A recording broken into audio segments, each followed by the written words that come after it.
Welcome to the KayFabe Smark podcast with Eric Todd and Brian Rampa, your smart mark source for news and opinions on the world of professional wrestling. Hey, this is the KayFabe Smark podcast. This is episode 29. We're coming at you live on YouTube, December 10th. You audio listeners are getting this on December 11th. Friday the 11th, KayFabe Smark podcast coming at you, episode 29. We're going to talk NXT War Games. We're going to talk a little bit about AEW. But first, let's check in with our boy Eric and see what's happening in his world. Eric, what's up? What's happening, Brian? I had to go out this week and go to the doctor. I had to venture out into the wonderful world of COVID-19. Oh, wonderful. I hope everything is well in your world and you got out of the doctor's office cleanly. Well, yeah. I'm not sure if I told the listeners, but on Thanksgiving, my son attempted to crack my back. Oh, and, I heard this, yes. Instead, ended up basically doing a double stomp on my upper back and fucking up my ribs a little bit there. And they've been in severe pain for about 2 weeks. 2 weeks will be today. Went and got and checked that out, and I don't know if it popped out of place and popped back in, but I don't know. Currently, it's just a bunch of inflamed cartilage and whatnot around it. So everything's good. I'll be okay. I'm going to survive. All right. Well, no more coup de grace to crack old dad's back, and we'll just keep on living the good life. Right. That's about it for me. Anything new going on with you, Mr. Rampa? I am sorting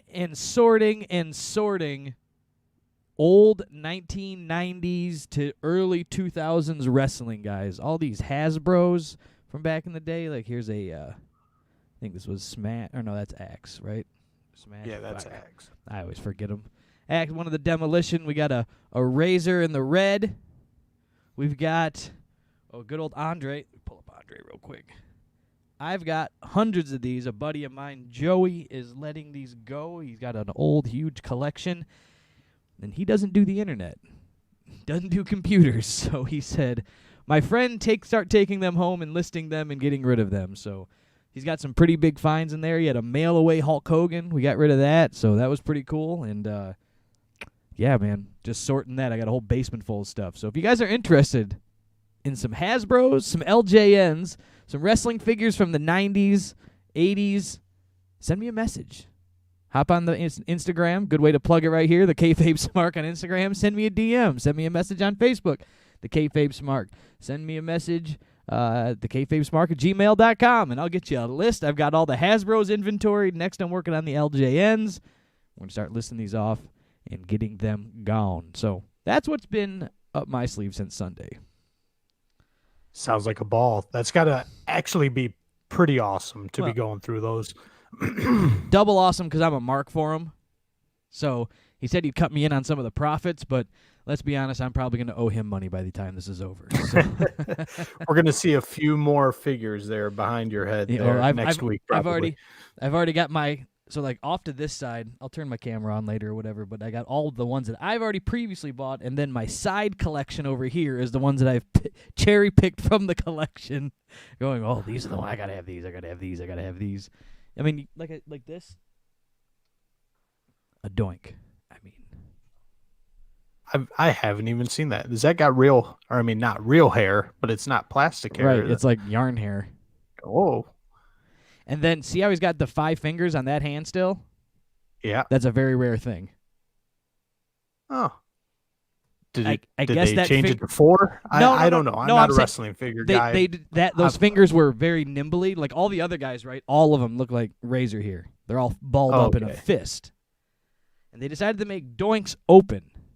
And he would always lose that middle boy or one of these. Like, and you look him up on eBay, $35, $40 for a Doink with 4 fingers. So we had a good clean one in there, and I cherry-picked. You learn something new every day.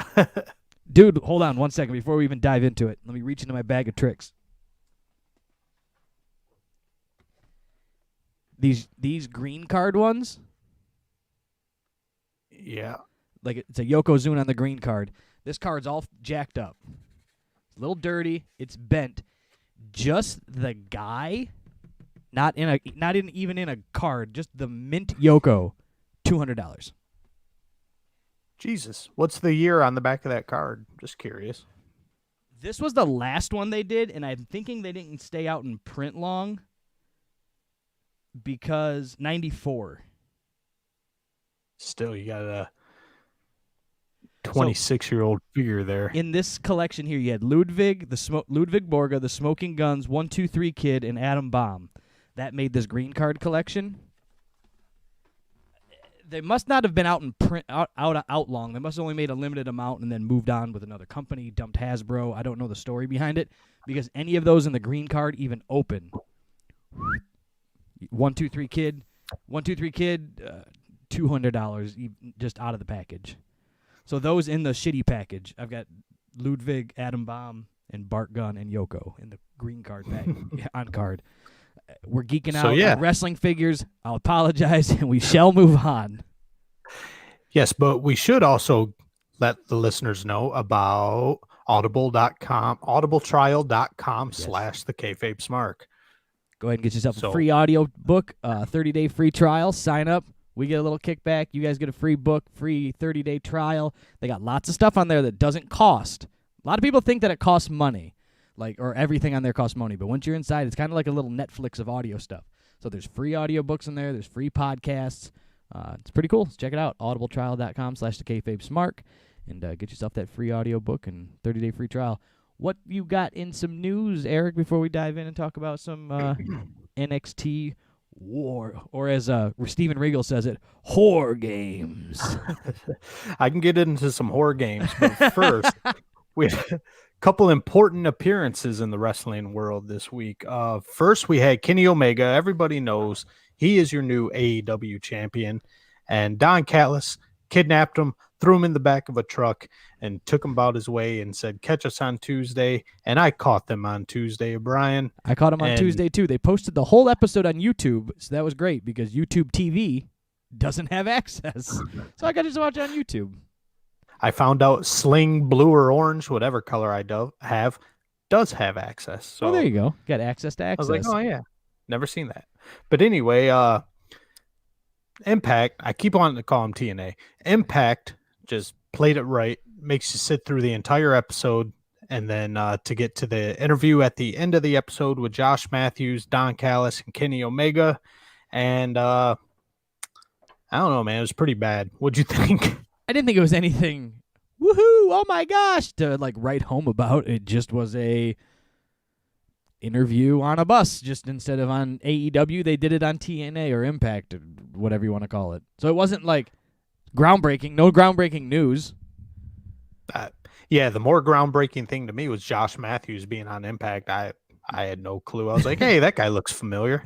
But anyway, just the cartoonness of the whole thing, whether it's Don Callis saying he's been planning this whole thing for 27 years, that he planned the Tokyo Dome match between Omega and Chris Jericho to lead to this moment, back to the Golden Shower Chic back up in Canada, which I've never heard of. Chic. I don't know.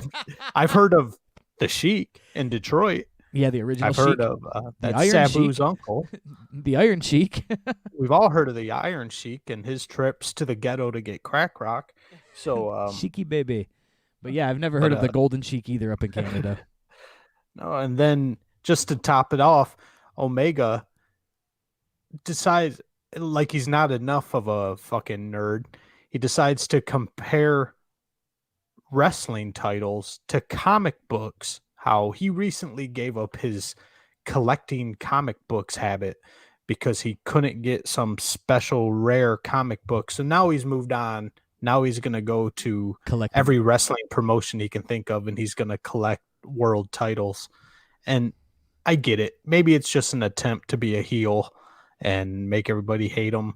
But I don't know if it's working for me because I already hated him, and this just made me hate him more. It didn't help you hate him in the right way, did it? Right. It made me just want to turn off Access TV. Made you want to. Did you watch any of the? Did you watch anything else from there? from TNA? Did you or Impact? God, now you got me wanting to say it. The rest of the show, or just just the kind of jump cheesy shit around? where the security guard wouldn't let the TN the Impact champion outside because Kenny Omega had the parking lot blocked off. I thought that they should have done the interview in the ring, like on Impact. Right, yeah. This looks like it was pre-taped. They could have taped it in the parking lot after the AEW show. We don't know. Don't know. Yeah. So I thought it had been to see him in the ring, right? Right. That would have made such more of a, no pun intended, impact on the industry. And then the only thing that I hated was that he got into saying he was going to call himself the belt collector. Because there's cool. Austin Aries did the belt collector gimmick back in like 2018, running through all the independents.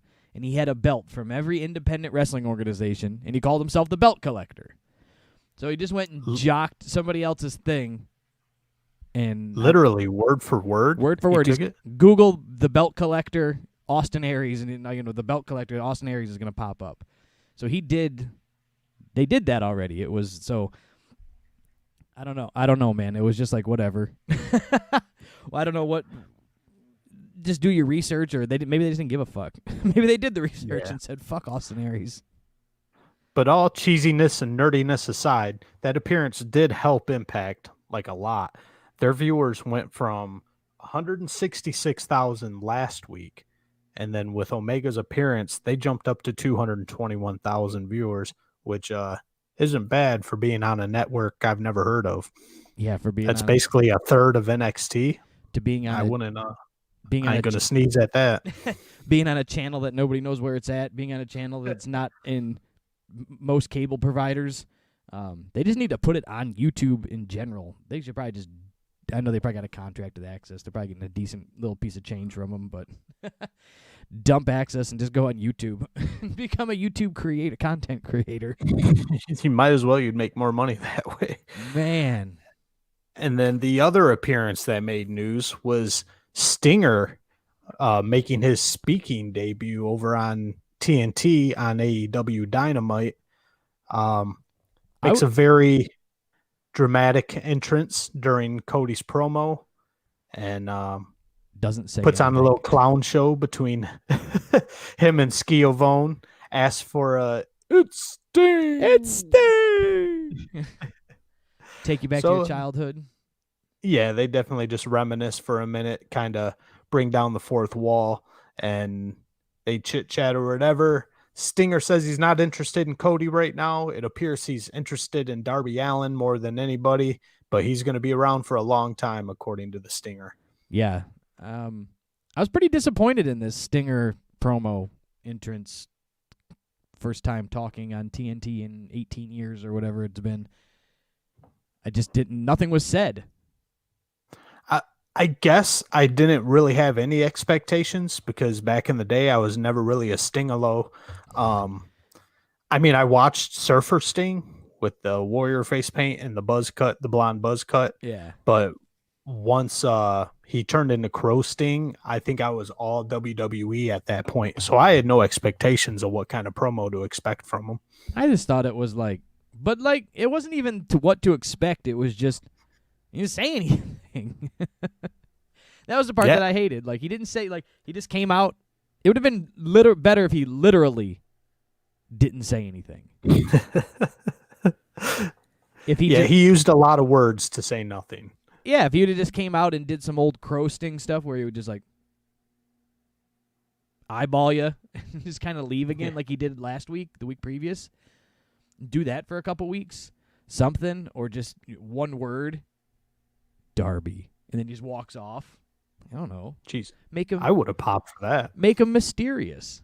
He's Crow Sting. Like, he was sad and depressed and sat in the balcony in the bleachers, in the rafters for fucking a year and didn't wrestle. That was his gimmick. Just sad Crow Sting. After Scott Hall told him, "Hey, yo, you should paint your face like the Crow." So, yeah, that makes it even worse that he came out and he was all happy-go-lucky with Tony Schiavone. It was just like, yeah, this isn't your gimmick, bro. Yeah. This is Hey, I'm back. Yay. Like, should have just... I saw somebody online said that Sting should shave his... Or not shave his head, but go back to Surfer Sting for a minute. And I said, I don't think that hair is a little too wispy these days. I don't think it's going to come back, and I don't think it could withstand a dye job again. That might be It looks like if he walks past a Christmas tree, his hair will burst into flames like dry hay. He's got to turn his Christmas lights off on his head before he goes to sleep at night. But either way, Christmas hair aside, Christmas hair. Stinger's appearance on AEW boosted him even more than the Winners Coming viewers. Last week with Winners Coming, Sting actually making his debut, walking to the ring, got them 913,000 viewers. This week, in anticipation of Sting coming in and bullshitting with Schiavone, they got 995,000 viewers. So 5,000 away from 1 million again. They seem to be reaching up and scraping that million mark fairly often nowadays, don't they? Yeah, but it's gonna. I like AEW, and it's gonna go away now because it's just gonna be the same old bullshit. Something different with Sting. It's not gonna be fresh every week like that, though. That's the problem. No, look at the legends they have brought in. Arn Anderson doesn't do anything. Tully doesn't do anything. Jake Roberts doesn't do anything. Greg Valentine sat in the audience and didn't even say a word. So they just don't have a great track record for using veterans. I just think though it's not even anybody's fault. Like nobody's getting the numbers they did in the Attitude Era, in the mid 2000s. This just doesn't happen anymore. You're just not getting those ratings numbers. WWE's numbers have dropped dramatically. I mean, from like Raw and SmackDown, they're not pulling in 9 million people watching Raw or whatever it was. Like it was in the 90s. It's like they're getting their million every week. So it's just not the same era of wrestling, but instead of nobody's fault, they're just not going to get that all the time, which is fine. Yeah. On one hand, you've got so many different forms of entertainment now. Back there in the late 90s, the internet, there was no YouTube, there was no DVR. The internet was pretty new back then. You pretty much could go to a website and that was about it. So yeah, you kind of, what you did at home was just hang out and watch TV. Even cell phones, they didn't have texting or anything back then. So yeah, there's a lot more people watching TV in general, but the product is significantly less entertaining than it was back then too. Right. And then, there was no DVR, so you had to watch it then in live. You couldn't watch it again. That's true, unless you popped an old VHS tape in the VCR and figured out how to work the clock and get it timed and all that. So it's like, never mind. I don't think I've ever did that once in my 38 years. Well, with that news aside, I got breaking news from a good friend of the show, Andrew. Mr. Andrew. I almost blew up his last name. I don't want to throw him out there like that. I don't know if he wants that yet. Sent me a text message that Thomas Tiny Lister, also known as Zeus, has passed away. It's being reported by WWE.com and on the social medias. That was Zeus from the No Holds Barred movies, or No Holds movie with Hulk Hogan back in, where did it go here? I just had it up, and then I scrolled up to get another date. Anyways, I'll get it here in a second. The No Holds Barred movies, they came out, it was like 89. And there you go. He came back into the wrestling world. He followed that from the movie. He came in to be a monster heel there. He was working with Ted DiBiase and Macho Man and all the heels of the 80s, late 80s, early 90s there, taking on Hulk Hogan in cage matches and such. He wore that big, silver football pads and Zeus. He also went on to be Debo in the movie Friday. I was going to say, more famously, he was the monster heel in the Friday series. I think he was in every single one of them as Debo. Debo. But yeah, Zeus, not really known for his wrestling skills, but he's an intimidating son of a bitch. I think he was only 62, so yeah, it's a bummer that he died. Yes, definitely. His wrestling career was from 89 to 90, so, it was a big, storied career in the world of wrestling. So yeah, go back and check him out. Looked like he did some independent stuff after that and did a small stint. I forgot about this. came back in 96. That was just the World Wrestling Federation from 89 to 90. And then 90 did the World Wrestling Council. It was something in Puerto Rico. Probably that was just to cash a check. Abdul the Butcher said, "Hey, come on in. I'll give you some money." And then he did a small stint in WCW in 96 as the Z Gangster. I forgot about that. The alliance to end Hulkamania again. They brought him back. That was when Hogan jumped over to WCW. They were bringing back all like the gimmicks from WWF. And they brought him back as the Z Gangster. I think it was part of like the Dungeon of Doom. Then they had some other gimmicks in there. Just whatever. I'm just WCW. You want to go back and have something to laugh at, flip it on, make you chuckle. The Z Gangster came back in 96. And then that was it. That was a wrap. I think it was just like 1 or 2 little matches, a little small program. But unfortunately, we lost Zeus Tiny Lister. So there you go. Yeah, now once again, this story just broke about an hour ago. So yeah, we didn't have time to do a bunch of research on him and bring up a proper bio, but we pulled up what we can and just wanted to report that bummer of a news clip there. Bummer. R.I.P. Zeus, R.I.P. Debo. Debo. All right. Yeah, we'll move on. And then anything else before we dive into the meat and taters of this whole situation? No, I think it's time to move into some war games, and I didn't know what to expect from the show. I don't think I've ever watched a war games pay-per-view, so this was me breaking in, and I was pleasantly surprised with this show, Brian. War Games was my shit. I loved War Games in WCW. I started watching the War Games probably in like the mid-90s with WCW. Boy, man, I love those the matches. Now in WCW, they had a roof on the cage, so it made it even like a giant ass Hell in the Cell, huh? Yeah, there was a pretty good scary bump from Sid Vicious back. I forget what year it was. I was just watching it on the WWE Network. I think it was like '94. Sid went to powerbomb Brian Pillman. Now Sid's like 7 foot tall essentially. Tries to flip Brian Pillman up into a powerbomb inside a caged ring with a roof on it. Pillman hits his feet and then powerbombs him like straight on his neck. About killed him in the middle of the ring. You want something to be scared about? Go ahead and flip that on. That'll be entertaining.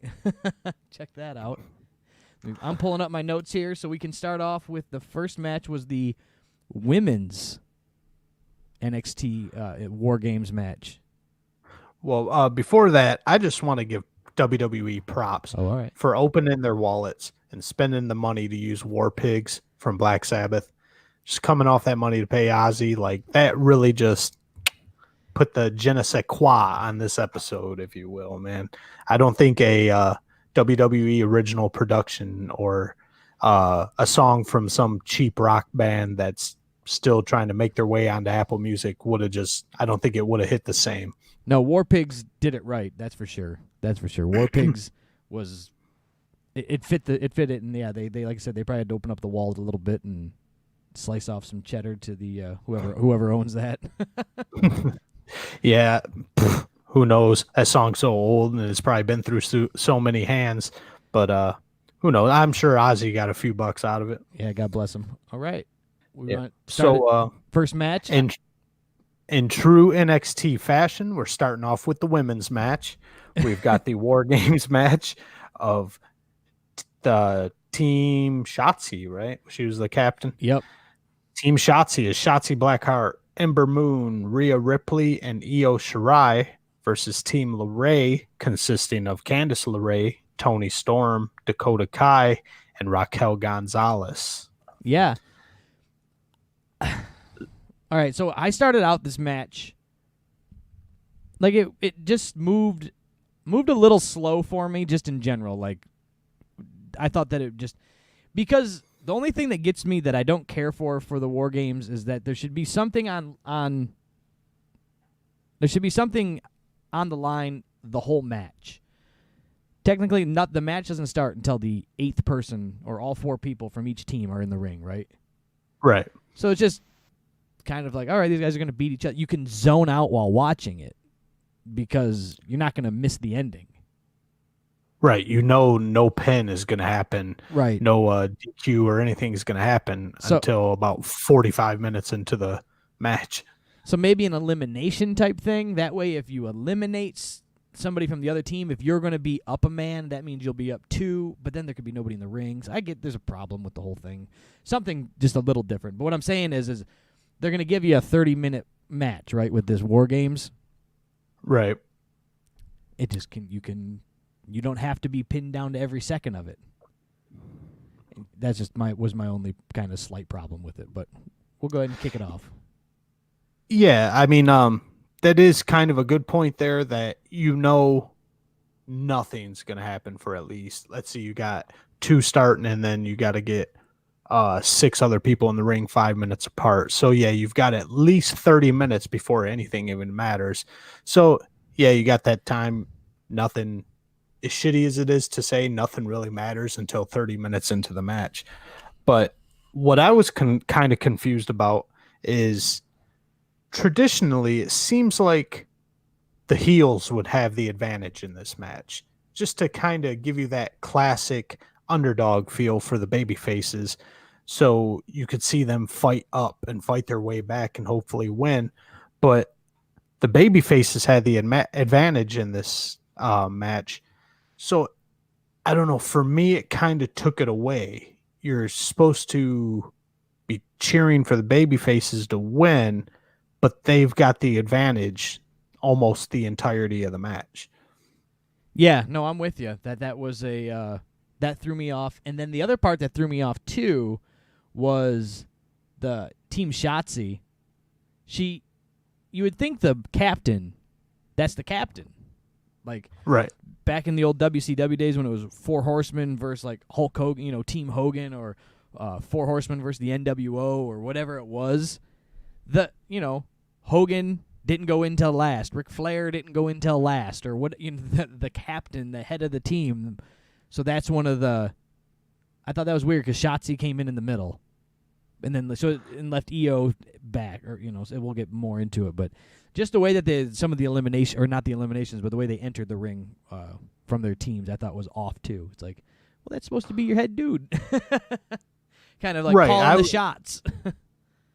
I was thinking in the same vein, essentially, of either the captain should be the last one in the ring or the captain should be the first one in the ring. If they would have started with Candice LeRae and Shotzi Blackheart, I wouldn't have been mad at that because you got your captain starting off, and it's not Survivor Series where they're going to get eliminated, But I can agree with that. Ember Moon ended up starting off with Dakota Kai, and man, this Ember Moon chick, man, she can work, and it looks like she works stiff, unless she's just that good at throwing punches and whatnot. But man, it looked like she was laying it in there on Dakota Kai. Yeah, they were going at it. I mean, it was a good, they fought. There was no question that Ember Moon and Dakota Kai were fighting. They put it on. It was a little slow getting it moving, but like I said, then once they picked it up and they got in there, then you start to add some people. Then you add Shotzi into the match next, giving her team that 2-on-1 advantage. So now you got Shotzi and Ember Moon in there against just Dakota Kai, and now it's basically a Dakota Kai ass whooping. Right, and they right off the bat they're using the cage creatively. Dakota Kai ended up getting scraped all the way down the fence, and Ember Moon ended up doing a suicide dive through the ropes to squash her against the fence. So it was kind of cool to see. It right off the bat, it wasn't gaga and overdone, but it was just kind of using their environment to their advantage and actually being a little creative with it. So I wasn't getting bored in this match. No, I didn't. Okay. Maybe I'm I don't want to sell it that I was bored. I'm just selling it that it was, you didn't have to pay every second of attention to it. So I wasn't bored. I sat here and, was very entertained and watched the whole thing. It was just maybe have a little bit more on the line, some eliminations, or if you eliminate yourself, you're safe, something on there, you know what I'm saying, to keep your eye peeled on the match. So. Oh, I was just essentially saying I planned on being bored for this match. I wasn't. I didn't want to oversell when I was kind of shitting on it in the beginning that I was like that you didn't have to watch it. All right, so yeah, okay, well yeah, because you went into it with an NXT. So Eric went into this going NXT women's opening match, women's match, and not 100% or not even you knew what the War Games was about, but not an old WCW guy, and kind of marking out for an old WCW gimmick match. So you're like, right, cool. I don't know what I'm going to watch, and then pleasantly entertained. So Yeah, but Shotzi does come into the match and immediately grabs a crowbar and a toolbox. And why I have a problem with this, Brian, is because if these weapons plan on being used, there's no logical way to use these weapons without giving somebody brain damage. You got a fucking metal toolbox and a fucking supposedly metal crowbar. What can you do besides, I don't know, choke somebody with the crowbar? But there's no attacks that make sense unless you're whacking them, and then all of a sudden you got a broken knee or a cracked skull. So it's just the choice of using a crowbar and a toolbox as the first weapons in this match was just like, ugh, like why? now this is going to go for the overall feel of this entire match. I thought the gimmicks were a little thick. Oh yeah. So you got Shotzi starting out with a toolbox, or was it Shotzi that brought that in, right? She got the tool. Yeah, Shotzi brought in the toolbox and the crowbar. Toolbox and the crowbar, and then you get, as we move on, we're going to see kendo sticks, and then we're going to see chairs, and I just thought it was too much. I have in my notes, I mentioned it later on, but since we're on the topic here, like, I don't think these girls needed the gimmick. Any of them. I don't think they needed the kendo sticks. I don't think they needed the chairs. I don't think they needed the toolbox.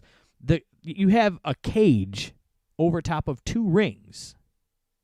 Like, you can't make that gimmick work for you. Something like you only see at best once a year. You can do a lot of stuff with that. So I thought it just took away from the other thing I thought it took away from too from these girls was that it took away from what they were doing.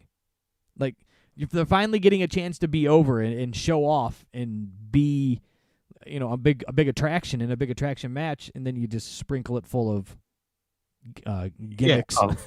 Gaga. Just gimmicks, yeah. So then I think they get lost in the sauce. Right, definitely. You can be so creative with this match and this environment, as Ember Moon started off with, before any weapons were even introduced.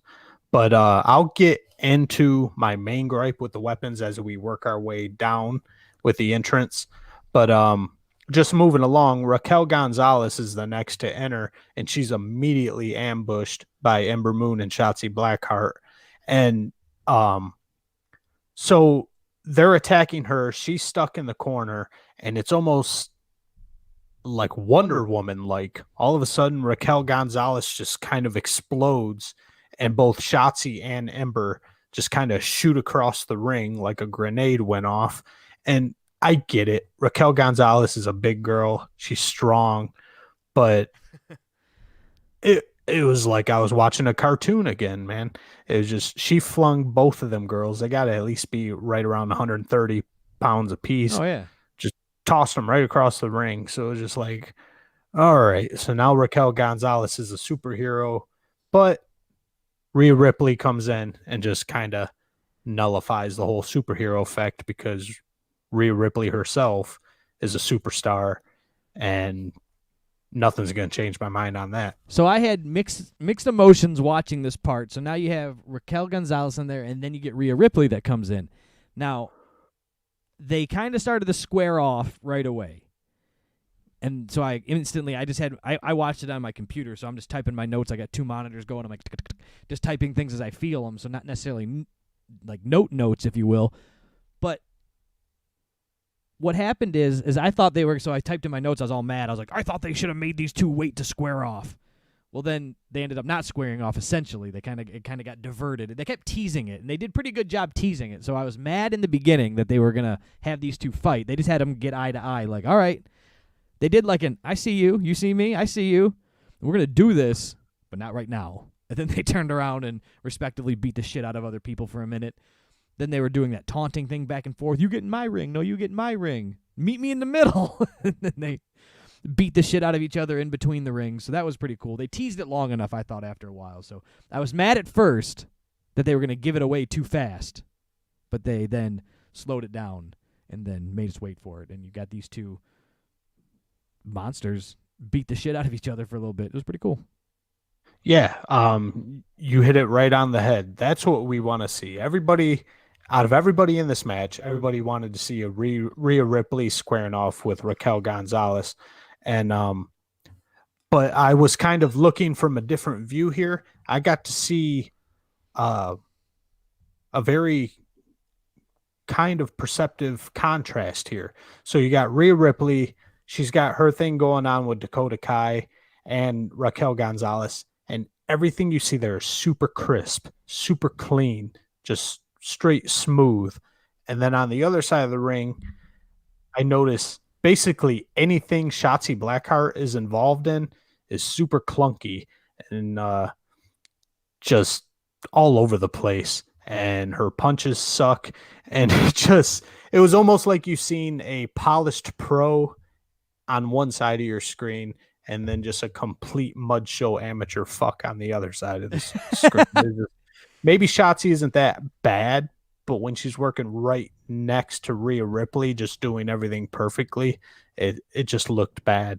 Yeah, right. That'd be putting, put any of the girls from the quote main roster, put Charlotte Flair in there, and he'd be going, "Whoa, hey, has these other girls ever wrestled before?" So I feel what you're saying. I have a note in here that said I want to like Shotzi Blackheart, but I just can't. Like, I want to like her, like her character. I kind of like the character. She's just a little loud, a little wild. I hate the tank. So if she ditched the tank and maybe at this point never used it again, but originally had used the tank, maybe only used it, at the big shows, like the takeovers. If she just came out in a takeover tank and even decorated it appropriately, I think that would have been pretty cool. But they overdid the tank, and she's kind of growing on me. So I don't absolutely hate her, but I don't absolutely love her either. Yeah, the tank thing, they even brought that up in this match. At one point, one of the announcers mentions one of the heel girls destroyed Shotzi's tank, and that's why they're beefing. And tank thing needs to go. I've disliked Shotzi Blackheart ever since the first time I've seen that stupid-ass tank. The stupid-ass tank. It reminds me of something DX would have drove out, but not the first DX. Or not even the third DX when it was just Shawn and Hunter again, and they were like the tag team DX, and then they had Hornswoggle running around with them. Right. Remember that era of DX? Yeah. I can see like Hornswoggle driving that little tank around and being part of the DX, like shooting off some green fireworks or something in the ring. But anyways, we can continue to move on here. Rhea did that spot with her belt to Dakota, where she took off her belt. Oh, yeah, that's right. I missed. Well, I saw it, but I didn't take notes on that. But I thought that was a cool spot. That was just pretty cool. It was just something different. She took the belt off. She kind of tied her arms up so it was like pinched in at her sides, and then gave her a couple headbutts, and then took her and swung her and threw her into the cage. And it really just showed off the possible power of her. I know it's wrestling and everybody's working together and blah, blah, blah. But nonetheless, I still think she could pretty much do that if she wants to most of those girls in that ring. Yeah, she's 5'10". I don't know her legit weight, but yeah, that's a strong girl in there and dominant. But this is where the weapons gimmicks really got me right here. And of all people, it had to be Rhea Ripley. Oh, so disappointed. Rhea Ripley grabs an obviously gimmicked sledgehammer out of the toolbox. Oh, yeah. And I say obviously gimmicked because when she twirls the damn thing, anyone who's ever held a sledgehammer in their life knows the head on a sledgehammer is so heavy. If you try to twirl it like a fucking baton, it's going to tumble out of your hand and just slam onto your foot and break a toe. But Rhea's out there like a goddamn band leader twirling the fucking sledgehammer. And just fucking whacks Dakota right in the fucking back of the neck. That if she would have hit her with an actual sledgehammer like that, we wouldn't be reporting on Tiny Zeus Lister. We'd be reporting on Dakota Kai's fucking funeral right now because Rhea would have shattered her spine. Right, yeah.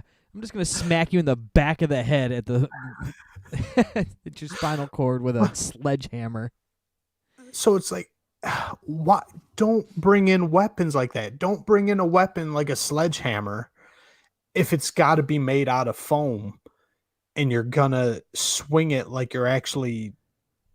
For the love of Pete, Triple H is the head dude in charge at NXT.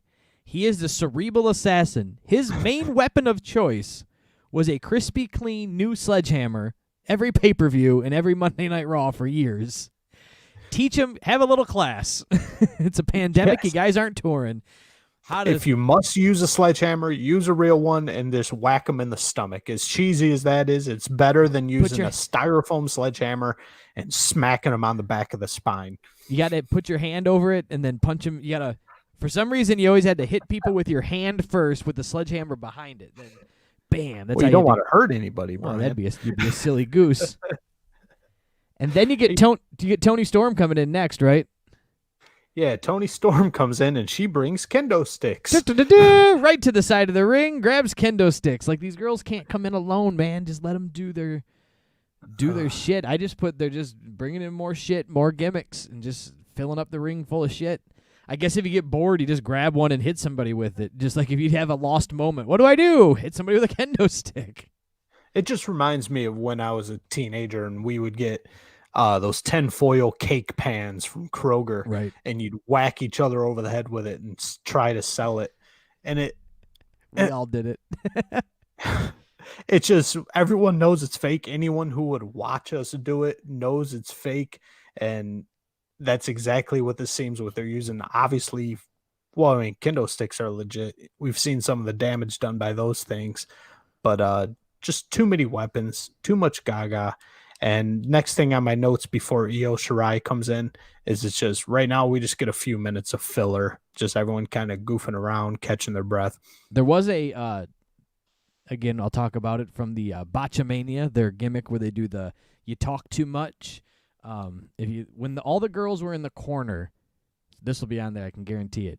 There was two from each team because you had 6 people in the ring, so you had 2 from each team on one side, and then one, then the opposing team girl from the other side. And they were doing some super power bomb, thing from the rope gimmick superplex thing to them. Right. But you can hear them call out the spot. So you can hear them say, 1, 2. You can hear somebody count it down. 1, 2, 3. And I doubled back because I didn't want to shit on it, but I had to I doubled back and paused it. And said, wait a minute. All right, you got those 2. All right, they're from, Team LeRae, okay. And then that's a Shotzi girl. Oh, you got 2 Shotzis and a LeRae over here. Okay, so these are 2 opposing teams doing the same spot, and you could hear them count it out. And I understand. It's all predetermined. I understand. It's in the show title here, the KayFabe Smark. We are KayFabe. We understand what it means. Like, I get the lingo, but man. Turn the mics down or, turn the house mics down or back off the camera shots or something. The cameramen need to know what's going on before they come in hot on these shots. And you hear them count 1, 2, 3, whoop, and you just hear them count and do the flip. So, pro wrestling to me is an art form. I think you would agree with that. An art form such as being a musician or being an actor. Yeah. But in pro wrestling, I mean, there's lines and there's scripts, but the meat and potatoes of pro wrestling is the wrestling. So the art form is making it look legit, making it look real. So just, even though we all know it's predetermined, if you can hear people calling spots and you can tell the weapons are gimmicked, that's just being a shitty artist. And when it comes down to it. Yes. The problem with some of this is these days is, excuse me, the microphones on these cameras, the audio quality that you can achieve these days is so good that just a standard ring talk that has always happened since the beginning of wrestling, you can hear now. It's not pre-recorded. So, all of our Saturday morning wrestling that we would watch, Eric, right? The Saturday morning challenge and Superstars and all that jazz, that was all pre-recorded. So, Vince wasn't letting out errors like that. They would edit around things, or they would make sure they would talk over things. They would turn Vince up or turn Roddy Piper up, whoever was on commentary, Gorilla Monsoon, and you could lose those things. But now with such the high def, video and audio that you can achieve these days, that hurts them in that talking that we can now hear a lot of. And also, they're in an empty arena, so the people running the audio or something should have cued and just be ready for these things. For the love of Pete, again, we know it's happening. Put the production team with it. Yeah, there's a lot of moving parts, and maybe the guys in the production truck on audio, they don't know that these girls have to count down 1, 2, 3, like they're swinging their little sister at the fucking park. But so there's a lot of moving parts. I guess things are gonna get hiccuped. Yeah, it's fine. But still, I like hearing them. Form, and you just need to keep your art form polished. I like hearing them, so that's like my art form is trying to hear the ring talk, or trying to read lips when the referee's over top of them, and the refs, they take a huge bump through a table, and the ref runs over top, and he's like, "Are you fine?" And you just see him go, "Yeah, I'm good," and then but then lay there like he's like his neck's broken. So it's like that. You try to watch for that stuff as a wrestling guy. And next we get Io Shirai coming in, right? Yes, Io Shirai comes in and runs right under the ring.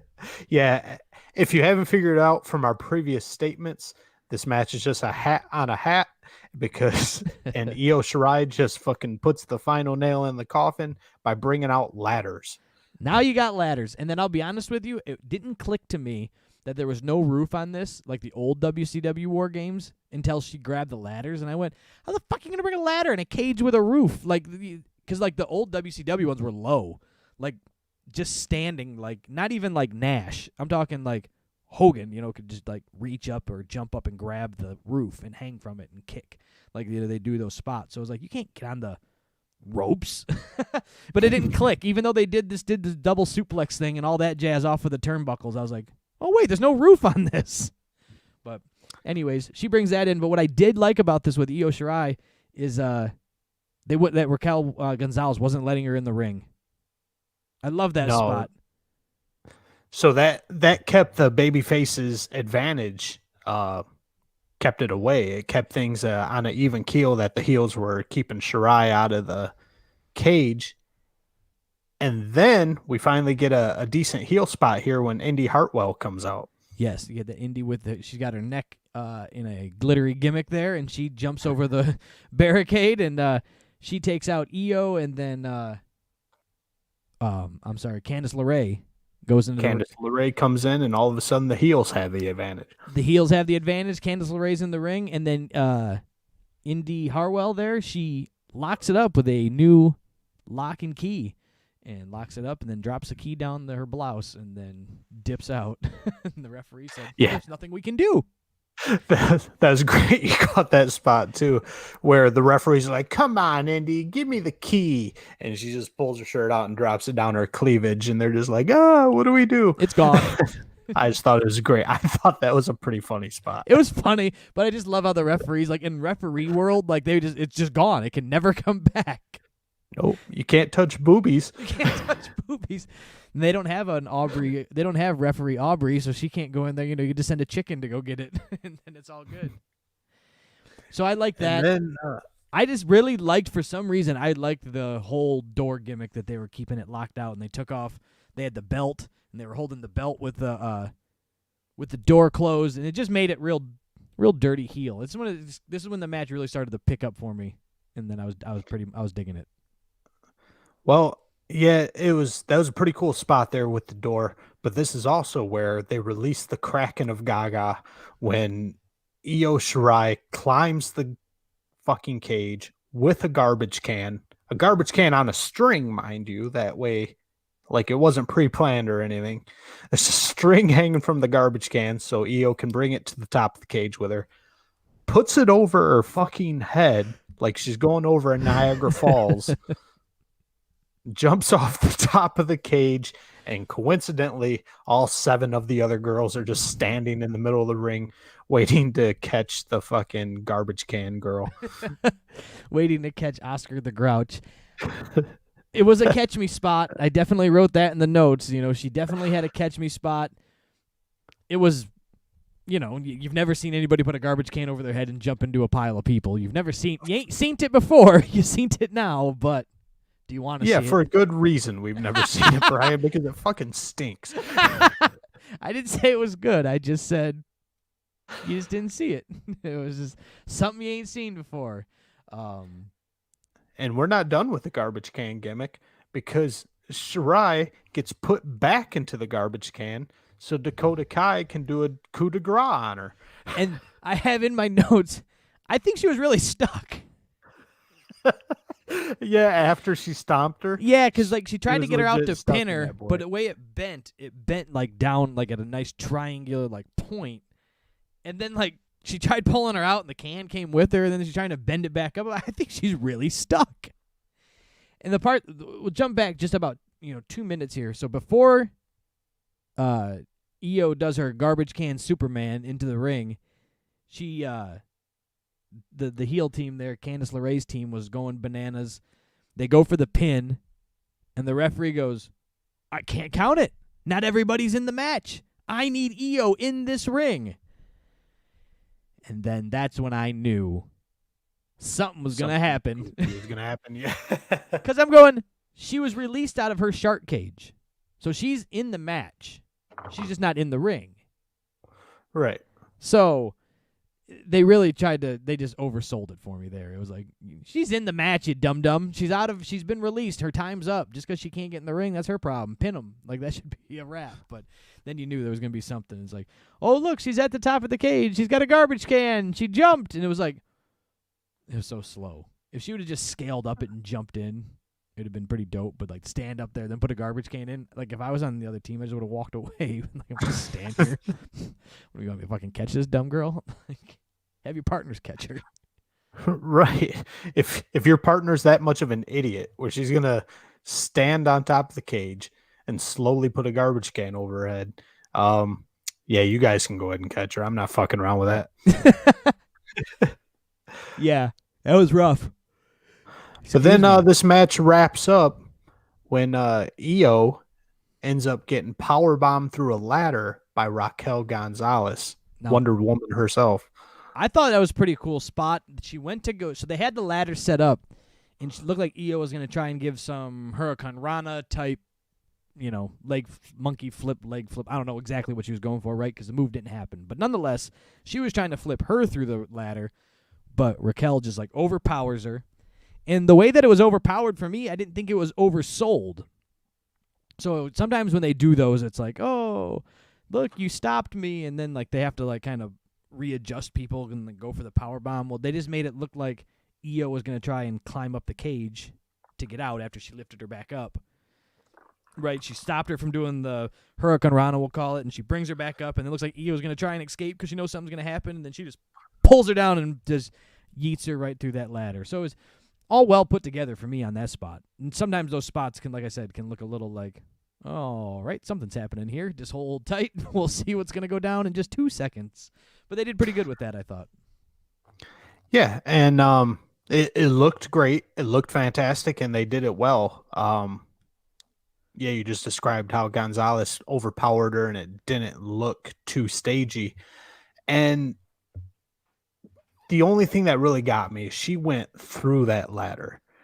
And this is where you kind of get to the point where, just to reiterate, women shouldn't have this many weapons or be taking this many ladder spots or such big things, because you know what's going to happen, Brian, is Io Shirai just got power bombed through a fucking ladder by Raquel Gonzalez, probably the strongest girl on the roster, and she's going to be completely fine, and she'll be on NXT next week. And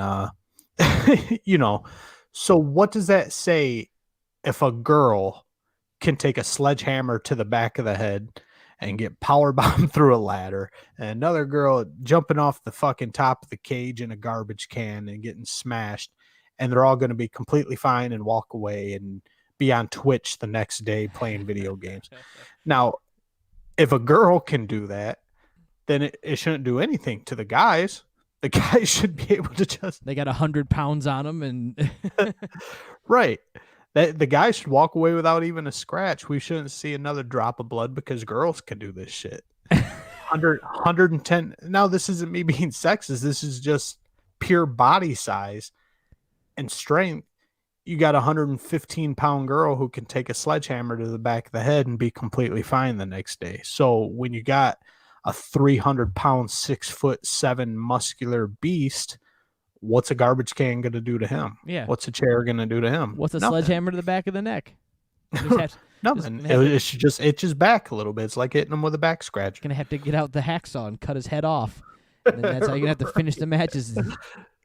Yeah. If you need a fucking cinder block to hurt a girl, you're gonna need a Mack truck to hurt a guy. It's just the way the logic breaks down. Well, you break that down too logically, and now it's gonna bug me. I'm gonna be like, "Damn you, Eric." So, Team Candice LeRae takes the dub, and they move on to whatever that's worth and whatever it was for. Again, this was kind of like we talked about with Survivor Series. Something should have been on the line for the team too, but that's a whole nother conversation. I've already talked about it. You can go back to the archives and listen to that at the anchor.fm/thekayfabesmark and hear me bitch about that during Survivor Series. So I think something similar should have been on the line for this in NXT. But we will continue on with this card as that one match took us quite a little bit of chunk of time. So we'll continue on here. Tommaso Ciampa taking on Timothy Thatcher. And boy, this match started out at the speed of sludge, didn't it, Brian? Ooh, started out the speed of stink, if you ask me. But yes, I love Tommaso's entrance with his, I didn't know what it was, and I don't think it was anything. It's just Mortal Kombat-ish gimmick look thing going on. I don't think it represented anything for Mortal Kombat. It was just it wasn't anybody. It was just a cool-looking gimmick, though. So I like his little entrance and his mask and his that he had going on. And then you get Timothy Thatcher's entrance with, like, a satin jacket, a towel, blue panties, and a TT on his back, like on the corner of his trunks. It was like, wow. New school definitely versus old school in this match. Yeah, and bro, I want to like Timothy Thatcher because A, I like heels, and B, he's so technically sound and he's so good with the submission moves. But there's just no spark to him. There's no it factor to him for me. Just his entire personality and all of his matches are just as boring as his blue panties and knee-high socks. It's just, it's a snooze fest whenever he's in the ring. So here's what you're starting the topic that I had next on my notes here. It says Thatcher working holds, or Thatcher's just working all the holds, and they look like, so first off I said, sorry, getting confused in my notes here. Thatcher working these holds, and they look like they legitimately hurt. So first off, he can put a hold on somebody, some of these submission moves, and like he's stretching them, and he either can do them very, very well, where they look good, or he just does them. And straight up, at like a low, if you will, percentage. I'm just going to crank your ankle here. You can handle 30%. It won't break there. And just really tap it in. Really helps the selling process, I think, on the other guy, too. But leading into that note, I just have Thatcher is a dude in a ring who can fight. Tommaso Ciampa is a entertainer in the ring that can tell a story. And Thatcher will have will have a long, promising career as long as he can continue lining up with opponents that work and offset his lackings in that part of the storytelling. So if you can line him up with a Tommaso Ciampa, this could be a good feud for a while. Then you got to line him up with a, Johnny Gargano, or you got to line him up with a Finn Balor, but you can't have two Timothy Thatchers in the ring. No, that would outsell Ambien, Brian. Or you got to have, or it could be even worse than, or not even worse, but in that same sense, somebody who is just not good at telling the story. So, you can't, not even just a boring Timothy Thatcher, it can be still that entertainer type wrestler But if he's not the one carrying the story, then nobody's carrying the story. And then you're going to go, woof. What was that? So I started out thinking this match was moving very slow as well. I started out thinking it was moving very boring. And somewhere along the halfway point, I would say, this match, I realized I was watching it. And not watching it because it was on and I turned on wrestling to watch wrestling because that's what I do, and then also to watch it so I can come on here and talk about it with you. Like, I was literally just into the match. I was like, looked at my notes, like I didn't wrote shit down in like 10 minutes going, all right, I might want to start to comment on that. So without taking any notes, that's my note. Is it just kind of drew me in slowly here. They started to lay the moves that they were laying those knees in pretty heavy on each other. At one point when Tommaso gave that knee, it wasn't the knee trigger, the V trigger or whatever, but it was very similar to that move there. But wham, right on the side of Thatcher's head, and then gets him down in that submission hold. And he was pulling it back so tight, and Thatcher was selling it so well that whatever they popped in his cauliflowered ear was just running down the side of his face. Not to say they're like, oh, cool, you have to get hurt to sell me over, but that put it over. It really amplified it. It was kind of similar, not to all the way to the extent, so don't quote me on this, Eric. But it had that similar feel, esque to when Austin was in the sharpshooter and his face is bleeding. Now, it wasn't the groundbreaking Blood moment from a stone. It wasn't the groundbreaking moment that was for Stone Cold Steve Austin to have that happen in Thatcher's career, but nonetheless, it legitimizes the badassery of it. Like, he gets his ear busted and he screams in the middle of the ring and doesn't tap. Cool. You continue on with the match. No, I just say 2 ear spots in 2 weeks. Last week being Rhea Ripley getting her earlobe ripped. It's just too much, Brian. Too much ears. It's copycat bullshit. Copycat mud show bullshit. No, but yeah, my take on this match was when Thatcher was in control, it was at the beginning, super slow, super boring. Ciampa started making a comeback, and I think that lit the fire in this match. And it almost lit a fire in Timothy Thatcher because when he got that control back in the match, he was just pure asshole heel. Targeting Ciampa's weak spots, that being his knees, his back, his throat, and smiling the whole time that he's just kicking him and he kind of just working that throat. He tapped into his storytelling abilities with his face. Right, and I think Ciampa brought him into that. But overall, it was just slow and methodic. But, yeah, it was nice to see Ciampa kind of liven up Timothy Thatcher a little bit because it started out looking like a snooze fest and ended up being a really good match. And I've got my note on here, and I actually wrote them down as V triggers when Timothy Thatcher got his ear busted open, but I couldn't tell. There was so much blood. I couldn't tell if it was coming from inside his ear or from the outside of his ear. It looked like his goddamn brain was leaking out of his head. Yeah, it looked so much blood. It looked pretty bad. I'm just assuming it was a cauliflowered ear that got busted open when they did that knee trigger, V trigger, whatever you want to call it there. Whatever Tommaso Ciampa calls it. He probably gives it some like whimsical name, the Willow's Wand or some nonsense. But yeah, that's how Ciampa ends up taking this match with a vicious Willow's Bell, man. That thing looked brutal. And then the cover was pretty dope, too. It was a different way that you've ever seen a cover, if you remember. He did like that full body cover, like he mounted him. So he got in like that full mount position, like he's MMA style, but then just kind of hugged him and then it's like laid on top of him. And got the 1, 2, 3, so it was like kind of awkward to watch him lay like that and get all like it was just weird and different. But then it was like, you never saw that before. After you thought about it, you're like, what's he doing? And then it's just a different way. He didn't do the lateral press; he did the horizontal press, I guess.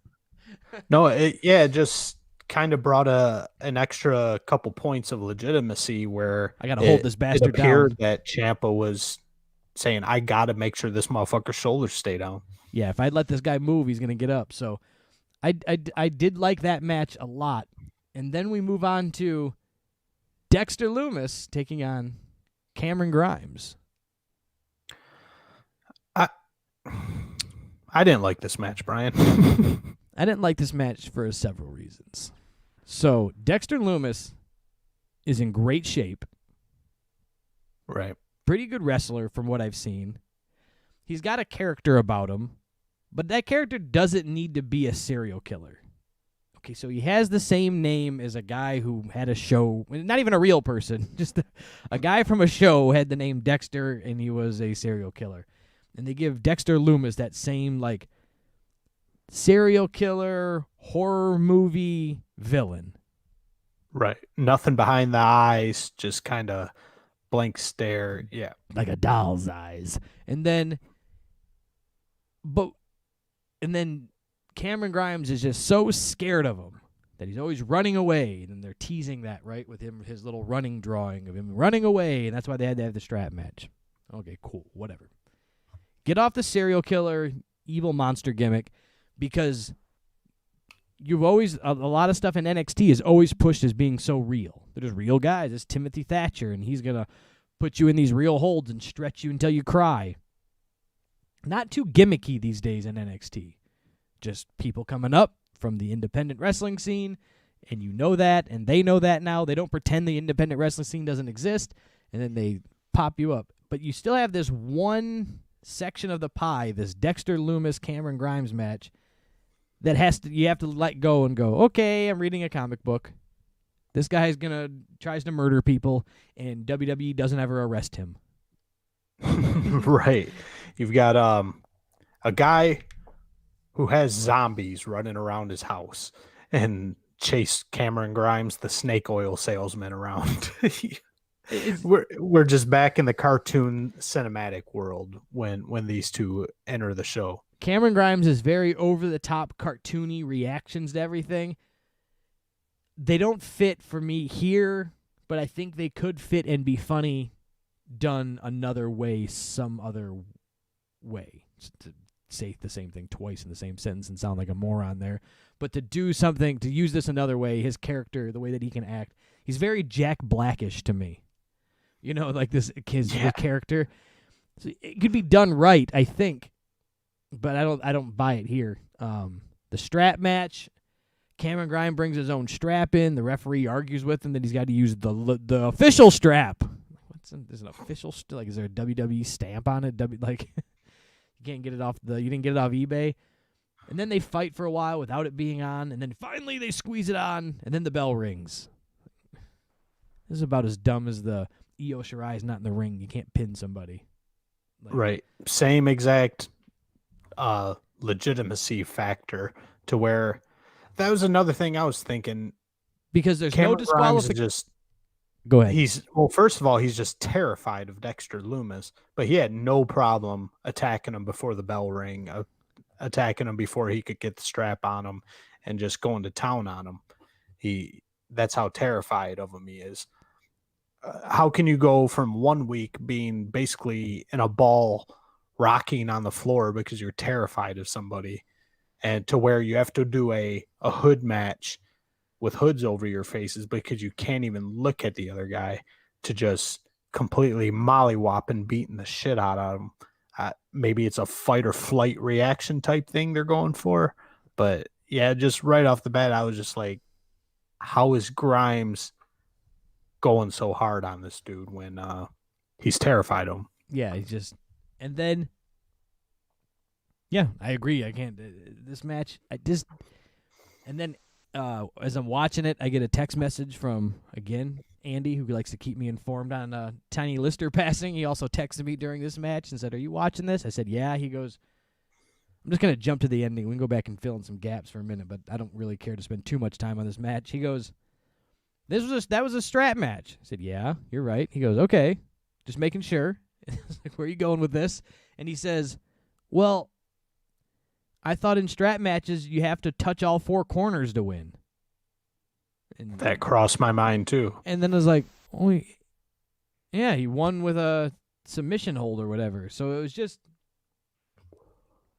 kind of changed the rules, but didn't announce them and traditionally you have to, carry your partner around and tap all four corners. Like, look at any Dusty Rhodes strap match. That was the way. I don't know. Who knows? Maybe But this it was wacky. this was a zombie strap match, and we're used to a Texas rodeo strap match. There's so many different names for them. Who knows? I know, but it was just dumb, and then the match was dumb, and I didn't really care for this whole thing. I really didn't. So. Oh, and the worst part, Brian. There was two parts that aggravated me. Oh, there's more than two parts, but I digress. Cameron Grimes must have a thing for leather blindfolds, because how many times did he just wrap the strap around Dexter Loomis's eyes? Is that some sort of gimmick with the serial killer can't look him in the eyes type thing? Or it just seemed, why is he covering his eyes with the strap so much? It's not, put the damn thing around his throat and choke him. Why the eyes? I don't know. And then this whole thing, the one good thing I can take out of this match was it was a straight up brawl. These guys were just beating the living shit out of each other, getting thrown into the hockey glass, and then they have to interrupt the brawl so that Cameron Grimes can put a black velvet bag over Dexter Loomis's head. That the bag was doing everything it possibly could to fall off of his head, and Dexter Loomis is doing everything he possibly can to keep the goddamn bag on his head. And it was just like, you keep putting your fucking hands on the bag, bro. Just take it off. Just take it off. Fucking idiot. Like, the spot's blown. Just fucking improvise. Take off the goddamn bag. It was just so fucking stupid that he have to keep reaching up and grabbing the goddamn thing to keep it over his face. You gotta be able to work in situations like that, man. You can't just, I don't know. I was a little frustrated. Yep, it sucked. And then I think we should move on to one of the better matches of the evening. Well, almost. Can I complain about Dexter Loomis's lack of ability to whip someone with a fucking strap? There's so many bad parts. These guys are both, oh man. I don't want to just completely shit on this thing like it was the worst thing in the world, because these guys are both very talented workers. But you give Dexter Loomis a strap and tell him to whip somebody, and he just does the worst job possible. There was not one pop of the leather hitting Cameron Grimes' body. It was just horrible. And then in contrast, Cameron Grimes gets a strap and he's whipping the absolute shit out of Dexter Loomis. But that was just the last thing. It was just everything besides the brawling in this match was extremely poorly done. And I hated this match. But finally, Dexter Loomis gets the quote-unquote silence on Cameron Grimes and ends up winning by tap out. Cool. Cool. Moving on. The lights flicker, and we get a video package of a vulture and TikTok. Not the Chinese dancing video app for your iPhone. You can follow us on the TikTok at the KayFabe Smark. TikTok, because Karrion Kross. Karrion Kross is coming back. I can see it in your eye. I can see it in your eyes. Good thing I wasn't holding the bag over my head, Brian. We're gonna do a blindfold. You can tell I was reaching for help there. Next Karrion podcast will be coming back soon. We all remember that separated shoulder where he had a fucking softball on the top of his shoulder. Yeah. From that separation, and I like I like Karrion Kross, and I'm excited for his comeback. I'm clipping that. I like Cameron Grimes. You got blackmail on me now. So yes, Karrion Kross creeping on the come up. There's a little bit of that teased again on NXT the following night, but we will continue on here. Was this the next one? Is the 3-way match, right? Yes, this is for our North American Championship. We've got the challengers, Damian Priest and Johnny Gargano, versus our hometown hero, Brian. I just found this out. From Detroit, we have to Michigan. cheer for this fucking goofball. Yeah, I kind of like this guy. Because he's from Detroit. Leon Ruff. Leon Ruff. And I kept wanting to call him Leo Rush because that was very similar names. A guy from that just left NXT had the name Leo Rush and Leon Ruff, and they're very you can get yourself tongue tied if you're not careful. So if I say Leo Rush, I mean Leon Ruff. All right, so yes, I was looking forward to this match, and it was I thought it delivered very well. Delivered very well. I like the fact that that Damian Priest was all about just murdering Johnny Gargano and just kept telling Leon to dip. Now, I don't know if you've been paying attention to what led up to this, Eric, but on NXT, so Damian Priest lost it at Halloween Havoc, right? He lost the North American title. He lost to Gargano, yeah. And then Leon Ruff came in to on one of the weekly shows and challenged for it to Gargano. Damian Priest comes down, gives him a cold cock to the jaw, Johnny Gargano, and Leon Ruff wins the title. Bingo, bango. Now you've got this new guy with a title.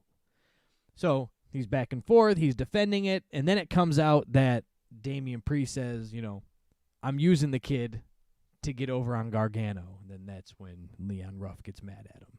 He thought his big brother was there to help him and protect him. To come find out he's using him. And then that's kind of what leads into this match. It's funny you use the phrase big brother because that's a spin on the adjective I use for how Damian Priest treats Leon Ruff. He, quote unquote, little brothers him this entire match. All right, get out of the way, Leon. I'm gonna fuck up Johnny Gargano. Because you just go sit in the corner, and I'm gonna go ahead and do my thing in this match. This title's mine. He doesn't want to hurt. He likes Leon, right, in the story, but he's just like, move, and I won't put a boot to your face. Stay out of the way, and you won't get hurt. But you're not gonna have your title either, right? Because I'm taking it, but won't take it from you. And then I like how Leon would try to stand up to him, and Priest would no-sell it the whole match. This had a very it's like you're reading my notes.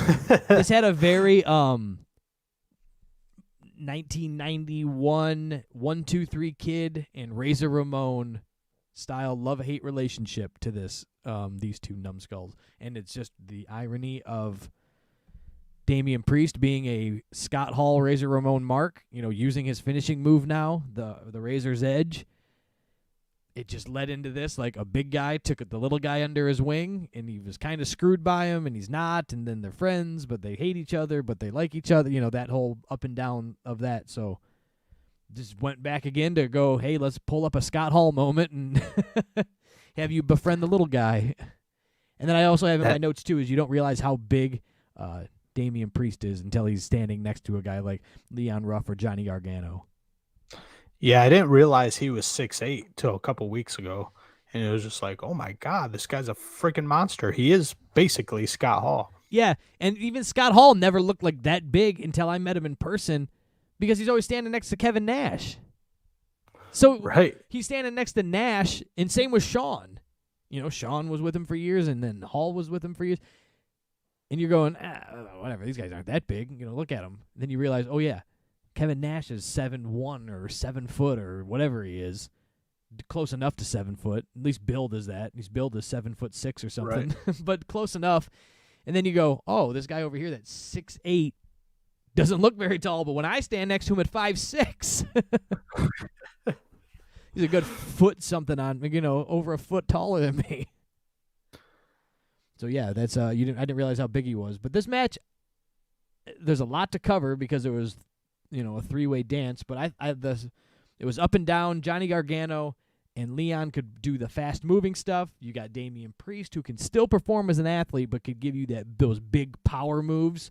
So you had a little bit of everything from everybody, and you didn't get too much of that resting on the outside of the ring to roll out, and then you roll in and I'll roll out and take turns. So it's only really a one-on-one match with, rotating guys. Like there's kind of constantly 3 people beating the shit out of each other for a while. So I was liking that. Right. There was a lot going on at the beginning. If it wasn't Leon Ruff bouncing off Damian Priest, or Damian Priest pushing him out of the way to get to Gargano,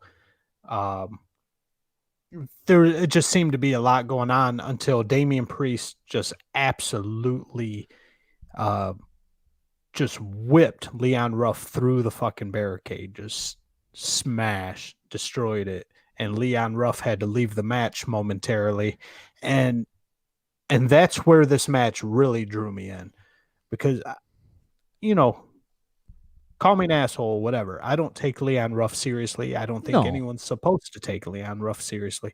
But it got down to Damian Priest and Johnny Gargano, and that's what I wanted to see. And they got a few minutes there to just be on their own and put on a hell of a match until Leon Ruff came back. What I think really sold it too was go back to when Damian Priest put him through the barricade. The way that he put him through the barricade, and then after he did it, he's selling it. He's like, "Oh no," and he's like, "I'm sorry." He's yelling at him, "I'm sorry." Like, I told you, like, I'm sorry. And so that sold that there can be a little longer of a story between those guys. Now, how good of matches they can put on or how they can work it, maybe they become friends or whatever, but, they can they leave a path open at least that they could go somewhere with that storyline of him being like, "I apologize. What do you want from me?" But yes, that gave, I have in my notes the same thing. This gave Johnny Gargano, Damian Priest some time in the ring to show off. And then what it also gave, too, is Leon Ruff that time to come back, get his bearings about him. This kid went from kind of nothing to semi-main eventing this thing. Yeah, North American champion. And he came back like a ball of fire. So he got to come back and, he got the spotlight for, his 90 seconds to come in, do some high spots and some dives. And then the match takes a dip just slightly for me. We were working all on highs. We were going high, all high. And then the ghost faces come in. Yeah, I just switched pages on my notes, and I'm like, what's he talking about, this match taking it? Yeah, precisely. I see what he's talking about. So, yes. Before we get into the ghosties, I do want to give Leon Ruff props. In this match, he played his role perfectly. He's a ragdoll who can sell his fucking ass off. And I don't know if that's going to be his permanent role, but in this match, he did it fantastic. He just gets thrown all over the place. He sells like a motherfucker. His physics when he's falling or getting clotheslined or whatever are all perfect, how he folds up and everything. So yeah, Leon Ruff just played his role perfectly. But then the Ghostface Killer makes his appearance. Damian Priest is just this close to getting a win, and 3 ghost faces show up and attack him. And he cleans house on some ghost faces for a minute. Then 3 more show up. 3 more show up. And I think 3 more show up after that. So he clears out the original 3, and 3 more show up, and Damian Priest ends up dive bombing the other 3 that are hanging out on the outside of the ring. And then then he clears them out. He gets back in the ring. He's got Gargano lined up for a finishing move of sorts. I don't remember exactly what he was going for here. And then another ghost face pops up and gives him the worst, the most ginger slap in the back with a pool noodle. I mean, it was a pool noodle, and he still gave him a working shot. And that took Damian Priest down. I mean, he has been through hell in this 3-way match with these 2 guys. And I watched it 6 times. I just kept hitting the 15-second button. Boop, bang, boop, bang. Like, this is miserable. Go back and rewatch it. Stay informed, and you will see it, because I will definitely clip this moment and put it in a TikTok, Instagram Reels. and I will highlight this moment. So feel free to watch us on there at the KayFabe Smark on Instagram and TikTok, and I will definitely repost that ginger shot that was given to Damian Priest. And then that changes the trajectory of the whole match. Yeah, just to make it worse, I originally missed the original shot with the quote unquote lead pipe that they call it. I missed it. I didn't see it, and I just let the match play. They fucking showed a replay, Brian. Yes, a couple times. They went back and showed a replay. I replayed it, and then they showed replays. I was like, why'd you show replay of that? Like, you should have ignored that and been like, this lead pipe. They should have been like, we can't show it. Lead pipe. It was bad. Right. The commentator This should is have the been worst like, lead pipe gimmick bullshit. This was worse than the foam hammer from the women's match. This was bad. This was literally, you couldn't have said it better, Brian. This was a pool noodle, and he tapped him with the very end of it on the shoulder, out like a light. Like a light. It's a wrap. And then, Johnny Gargano gets the 1, 2, 3. He's your new North American champion after he hits the final beat on Leon Ruff. And then we get exposed to who the Ghostface Killer Army leader is. And it is none other than Austin Theory. So here's the so I was texting with Andy while I was watching this. Good friend of the show. We've mentioned a couple times tonight. I think my only friend of the show. No. Hey, Joey's a good friend of the show too. Jake listens. Jake texts me while we're watching wrestling. And I said, these Ghostface guys are played out. And he said, they are. And as I'm texting that these Ghostface guys are played out, boom, takes the mask off. It's Austin Theory. It was me all along. Quick internet research. Come to find out, because this all started back at Halloween Havoc between Gargano and Priest. Right. It was supposed to just kind of be that one night with this that they had, but I guess Austin Theory was one of the guys with COVID, is what's being said. So they kept the storyline the same, but just didn't have it exposed. Do you know what I'm saying? So like he was supposed to be Austin Theory that night. Okay. Like Austin Theory was the mask guy that helped Damian Priest and Candice LeRae. But it was just a guy. They just grabbed one of the guys from the performance center and said, "Hey kid, you get your chance to be on a pay-per-view." I do? Yeah. Do I get to see my face? Not at all. You get to wear a 1992 Scream mask. It'll be really fun. So a few weeks down the road, we're gonna say you were Austin Theory the entire time. then I think they thought he was gonna be cleared faster from this COVID stuff, and so they ran it a couple weeks longer. They ran it through, and here they are finally wrapping it up. So these guys that have been making their appearance, I think it's all a wrap now. It was all Austin Theory. Who the other guys were, we'll never know. They're like the Undertaker's minions of the darkness, or the what do you call those? The druids. The druids, yes. They started. So yes, that was that. Why they chose a Scream mask, I don't know. Probably what they had laying around the performance center, I guess. But seems like NXT is really toying around with that idea of just having someone else play a character on the show. They did the same thing with McAfee when McAfee couldn't make the show. Yeah. They had a guy come out dressed like him with a hood over his face and to do the ring jump. And I just thought it was fantastic. The following week, McAfee blew that spot up. Yeah, it wasn't me. That wasn't me. Oh shit, I'm supposed to sell that? So yeah, I'm glad that that spot's gonna be over. Those Scream mask Ghostface guys. But so this three-way match started out all 9s and 10s for me, and then died at like a 6 or a 7 because of this Ghostface stuff. But they had to wrap up the storyline. I get it. And then your Timothy Thatcher match started out at 5s and 6s and ended up at 7s or 8s because it kind of drew me in. It just, this match was the only, and it sucks is that it happened at the end. It just left that stink in my mouth. that bad taste in your mouth where you go, balls. They just ended it like this. So now Johnny Gargano is your champion, so that will be good. Because he's a real piece of shit, and he'll make you hate him, and he'll talk you into watching a match. I can guarantee it. You'll want to see somebody beat him up. So look forward to that. Yeah, I'm not the biggest Johnny Gargano fan, but I prefer to have him be a title holder over Leon Ruff.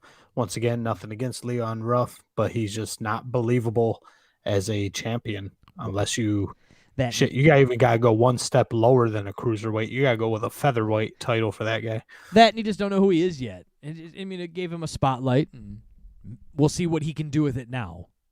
What he can do with it and what NXT does with it now. They gave him a moment. He did all right with it for what he was supposed to do. It was great, that paper champion type thing, and we'll see if it continues on for him. Now we move into the main event. Yes, we've got the men's War Games match. We've got the Undisputed Era versus Team McAfee. And Team McAfee consisting of Pat McAfee himself, Pete Dunne, Oney Lorcan, and Danny Burch. Pete Dunne. Now, I don't know if you have kept up on the story of Pete Dunne over the years, but Pete Dunne is looking like $1 million. He has leaned up and toned up. It's like, man, quarantine did him straight. Like, the lockdown, he disappeared for a while. Everybody was up. He comes back. He's looking like $1 million these days. So, hey, I appreciate and can say, take my hat off to him on that, because he killed it, man. Looking great. Now we will move on. This match kicks off with Pete Dunne and Kylo start us out. Yes. Kylo and Pete starting out, and Kylo. I don't know if because we're rounding up, we're over 2 hours at this point. I don't know if I'm just kind of zoning out a bit, but with these two guys starting off, I didn't really see anything special, anything worth taking notes on. It was just a standard match with old Kylo and Petey. My first note says Pete Dunne and Kyle O'Reilly start us off. Pete looking like $1 million. He's really leaned out. The next note, Oney Lorcan joins us. I actually have one note before that, and it's just, I know it's his gimmick, and I know you like it, and I know a lot of people like it, but I just can't stand Pete Dunne's finger gimmick. It's a very UK type thing because Marty Scurll did it too, being from the UK. It's a very UK joint manipulation stuff, and it's very popular through that. So, I'm not an anatomy expert, but I know you can bite someone's finger off with the same force as biting a carrot. So, just how hard it looks like he wrenches on their fingers. He should be shattering their fingers and ripping their fingers off at every chance. So it just, to me, it's just corny because you're not really trying to break their fingers, or you would break their fingers. Now, I like Marty Scurll's version of it because when he would get the guys up, he's so cartoonish and character. His face is just so lit up when he does these things.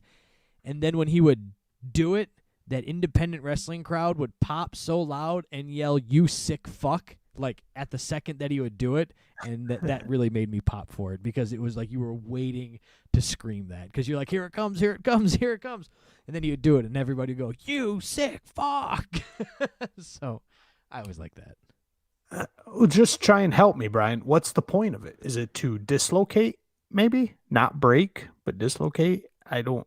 Yeah. Because you can't just go around breaking everybody's fingers or you're not going to have a wrestling promotion anymore. Or just nobody will be going it. Yeah, because it'll just be Pete Dunne's the winner because everybody's got broken hands. Bro, yeah. Everybody's on the IR with broken fingers. They can't even drink tea anymore because they can't put their pinky up. I would give you, like they shouldn't oversell it as the breaking for sure. That it should just be dislocating it or they're trying to take away the grip power. You know what I'm saying? But to sell it as the breaking can be a little much because, yeah, you start breaking everybody's fingers off.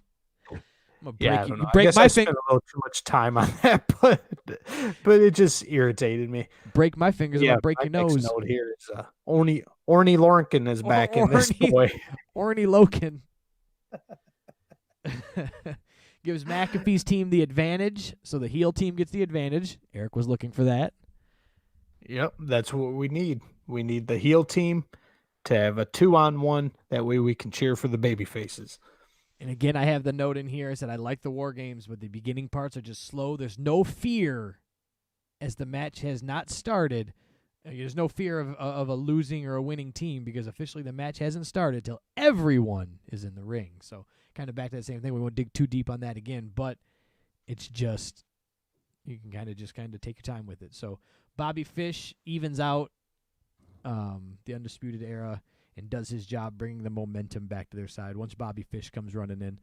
Again, I don't have many notes from the Oni Lorcan. Like, there's some they're just wrestling at this point. Just watching guys wrestle in spots in the corners. There's some whatever. It's just so now you got Bobby Fish in there, Pete Dunne. Wait, who you got? Pete Dunne, Kyle O'Reilly, and Bobby Fish, and then Oni Lorcan. So there you go. Right, nothing noteworthy. It wasn't bad by any means. I was definitely watching the match, but again, just nothing noteworthy. Nothing's on the line. These guys aren't doing anything ridiculous at this point. We saved the ridiculousness for Danny Burch's entrance. Now, Danny Burch comes in, and he grabs his bag of gimmicks. I had bag of gimmicks written down. He's got an orange bag. It looked like a camping chair could have been in there. And he reaches in, and what does he pull out? And good thing Wade Barrett's on commentary because it was a cricket bat. And Wade Barrett let you know that cricket made out bats, of the flimsiest foam I've ever seen. But Wade Barrett let you know that cricket bats are heavier and denser than baseball bats, Eric. Oh, are they? Wade Is that Barrett why said when so. he drops it, it basically floats to the ground like a feather? The only thing that came out of this for me is the one reference that the commentators threw out. When Danny Burch, who do you waffle here? Oh, Danny Burch, I forget who he hit now. He waffled somebody. It was either Bobby Fish or Kyle O.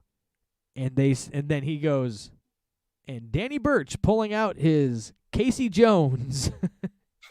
Yes, I like the Ninja Turtles reference there. And if you haven't watched the Ninja Turtles from the 1990s, go back and look it up. There's a spot where they meet Casey Jones, and he pulls out his cricket bat, and Raphael says, "Cricket? You can't play cricket unless you know what a crumpet is." And then he hits that stupid turtle into a garbage can, and it's amazing. Oh, boy, people think I'm full of useless knowledge. I think you got me beat on that one. Quoting Raphael lines from 1987. Yes. Casey Jones is in this house. All right, here we go. And then bop. I thought they did a good job too on releasing the guys out of their shark tanks in proper orders that made sense for them to fight.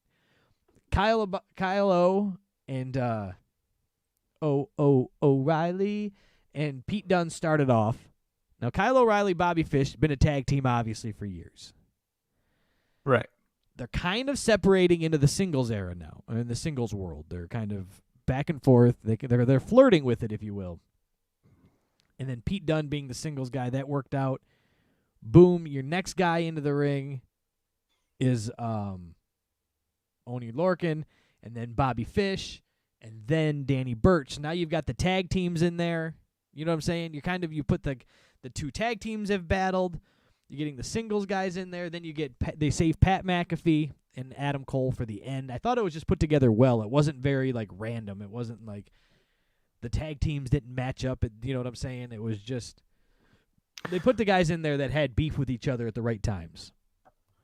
I was under the impression that they were making decisions on the fly. How I got to that point was in the women's match. Once Raquel Gonzalez was in the ring, the babyface girl to come out was Rhea Ripley, and the announcers made it a point to say, Well, they had to choose Rhea Ripley next because Raquel Gonzalez is already in the ring. Right. So they're selling it as they're making the decision on the fly. I originally thought before that it was set up almost like an elimination chamber. Oh, there to is. Where either they were in different before the show started, obviously, that they would either be in different Shark Tanks or there was a set order that they had to come out in. Yes, they were just released. They just did a good job planning that out with good timing on releasing the guys. And then you get now we've worked all the way down. Again, nothing in this is bad. Because I'm not speaking of everything during the match, don't take it as I'm speaking of a bad match. Just a lot going on, but nothing where it was like, oh my God, that thing they did. It was wrestling.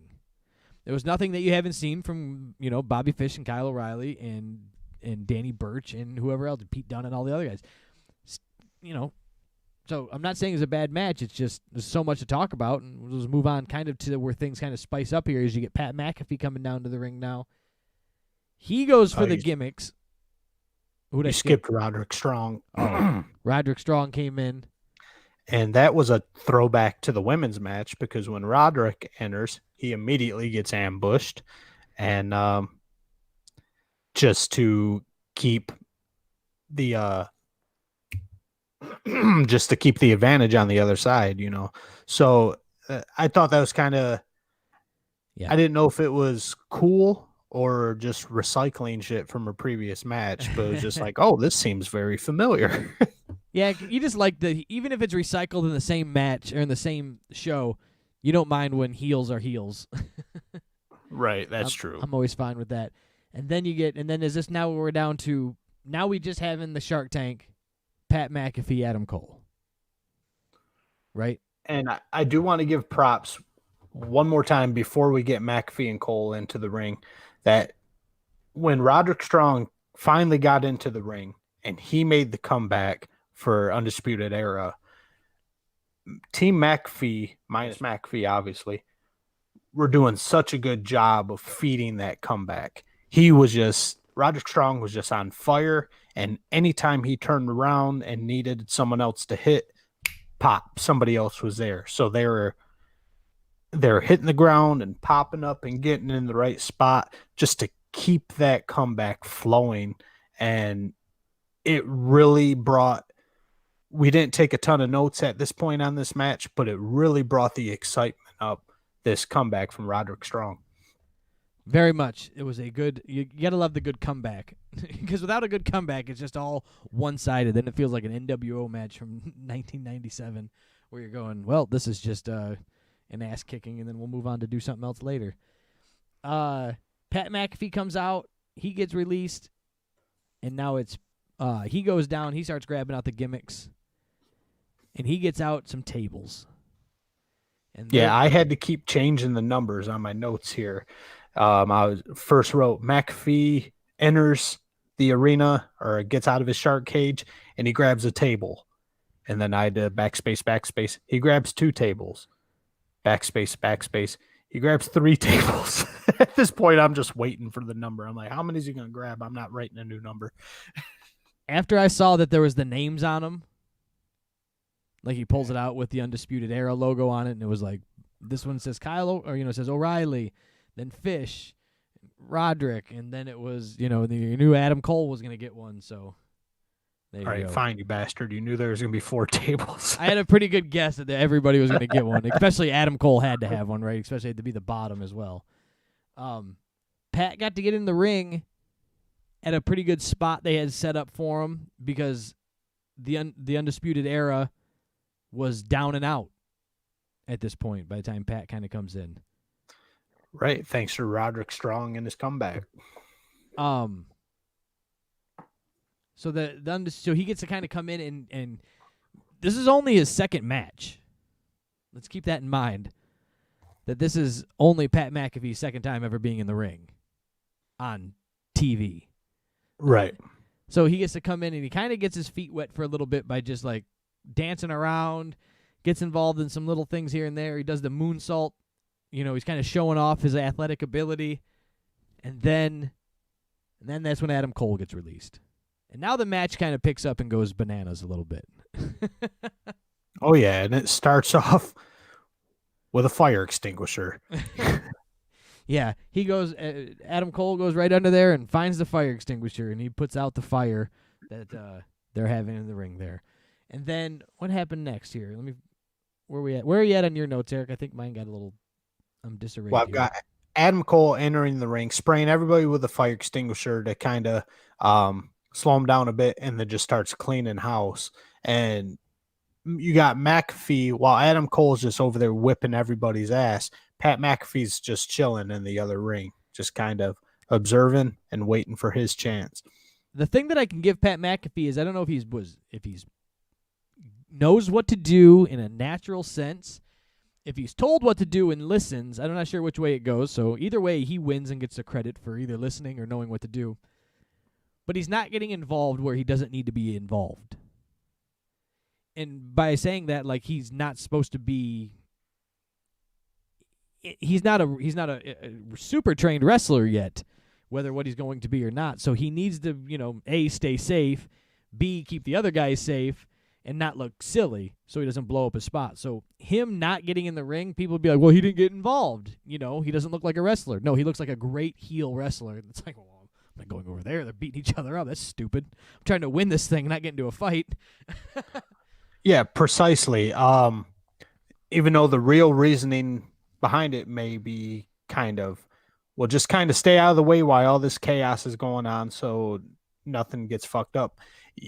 You can play it off as McAfee's a team leader and he's a cocky son of a bitch and he's paying good money to these guys. He's not going to get his hands dirty. You guys go over there and do the dirty work. Yeah, it's like I'm chilling. A $1 million man feel, right? When he had his $1 million posse and he sent all the guys out there to do his dirty work. So I was liking that. And then how did you feel about the Pat McAfee spot off the top? Oh, let's see. We're skipping up. Did I skip a little bit? Okay, we can continue on. Sorry, go ahead. Well, just more team gelling here. I really liked when Team McAfee completely walled off the other ring. Yes. So that Pat McAfee could get that figure 4 on Adam Cole there. Yes, I'm sorry. Yeah, I just thought that looked fantastic. You got you're the two guys you came to see here. Now, granted, the rest of them are great, but we came to see McAfee and Adam Cole, and you get them isolated in a ring by themselves. You get McAfee putting on a classic move, complete with the woos, and you got his team just completely walling off the other side so that none of Undisputed Era can get in there. And I thought that just played out fantastic. You're right. I forgot about that moment. I don't know why I didn't write that down. I kind of got drawn in at a few points here, just watching this thing. And but I did like that. It was a cool look, too. Them trying to fight to get their guy, these guys trying to keep him out, and then Pat McAfee just locking him up. Makes him look like $1 million. Yeah, and Adam Cole ends up reversing it, and Pete Dunne ends up saving McAfee's ass on that one. And and then next comes the table spot, Brian. Oh, did you take notes on this? Yes. Continue on. I did. Yeah, so Undisputed Era ends up slamming Pete. They get Pete Dunne on the top rope.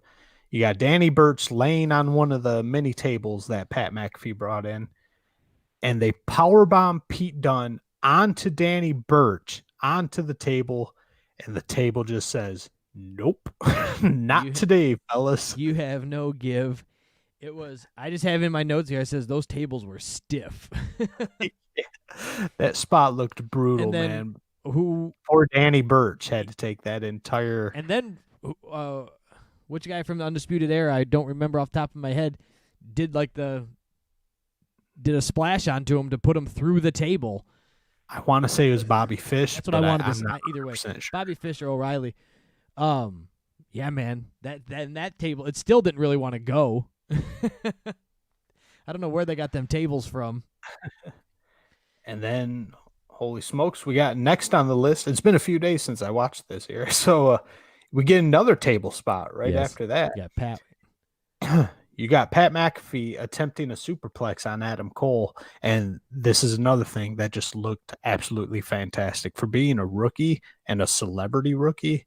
Pat McAfee is doing fantastic. Adam Cole shoves McAfee off of the turnbuckle, and he just flat backs it right through another table. And that just looked super clean, impressive. It looks like he went about 3/4 across the ring. It was far. It was far. He looked like a crash test dummy flying through the air. Like he just kind of stiffened up and got long and just went with it. But like, I mean, I don't know if I'd let somebody throw me through a table. Like I want to say that I would, but you probably panic at the last minute. He just went, nope, here we go. I just said Pat's table spot was good, ! Very well committed. Like, go through a table? Cool, sounds good. All right, I trust you. Throw me.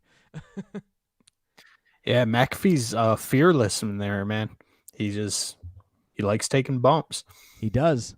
And then I think the next high spot was the Pat's dive off of the top. Some stuff in between, wasn't there? But nothing big. Yeah, there's a little bit in between. I'm not sure exactly how we get to this point, but this is where Undisputed Era just really turns it up.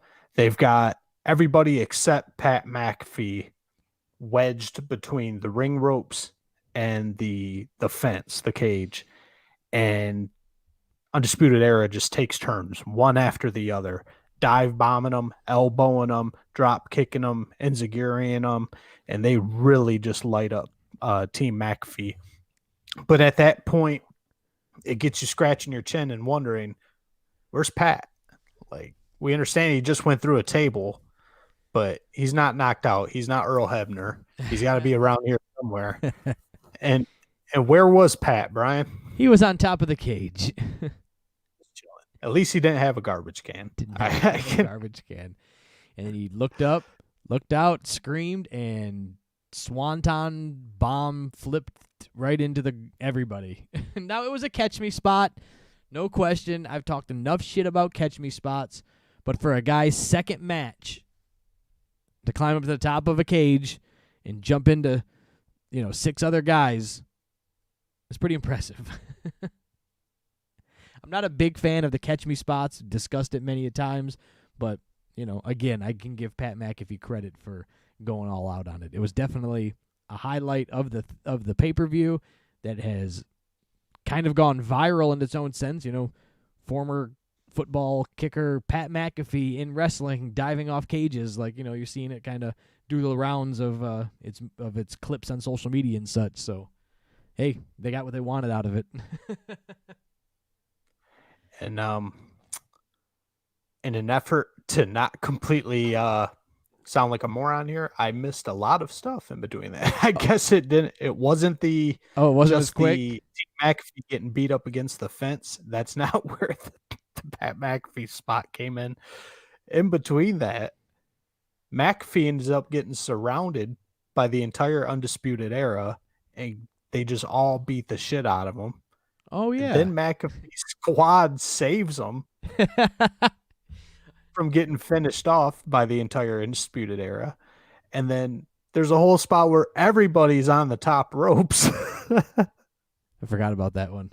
I didn't take that note down. I brain farted on that one.